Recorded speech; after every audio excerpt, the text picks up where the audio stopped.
Upon observation, humans have engaged in prolonged conflict over territorial and political disputes, employing increasingly sophisticated tools of destruction. The latest advancement from the collective labeled Ukraine is the proliferation of long-range strike capabilities, specifically constructs called drones and missiles targeting the opponent's industrial nodes.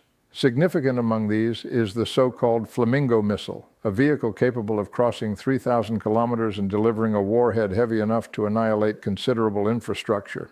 At first, humans in the Russia collective presumed geographic depth equated to invulnerability.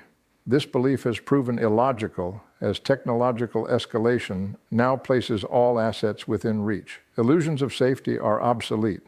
Ukraine's adaptive strategies now include not merely tactical disruption, but attempts at psychological and economic deterrence, threatening retaliation if the adversary strikes essential infrastructure such as power plants. This deterrence by punishment methodology depends on logical action-reaction calculations. However, the predictability of such strategies in the context of human emotional leadership is questionable. The leader identified as Putin demonstrates resistance to deterrence, a trait that should have been accounted for in the strategic calculus. Current evidence suggests Ukraine has amassed significant reserves of strike munitions, withholding deployment to maximize leverage. They issue threats designed to dissuade further attacks, yet the actual effectiveness of these warnings remains unproven. Escalation seems probable. Strikingly, both collectives exhibit disregard for civilian well-being despite rhetorical claims to the contrary.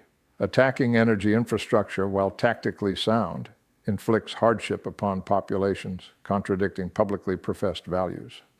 Humans seem perpetually engaged in cycles of challenge and retaliation, often to their own collective detriment. Additionally, systemic failures are visible. Russia's war economy falters under logistic and internal sabotage. Civilians lack basic resources while the elite maneuver for wealth.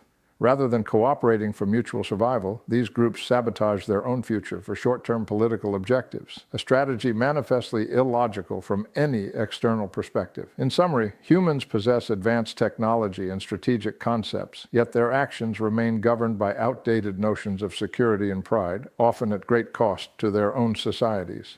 From an outsider's view, this fixation on mutually assured suffering appears fundamentally defective.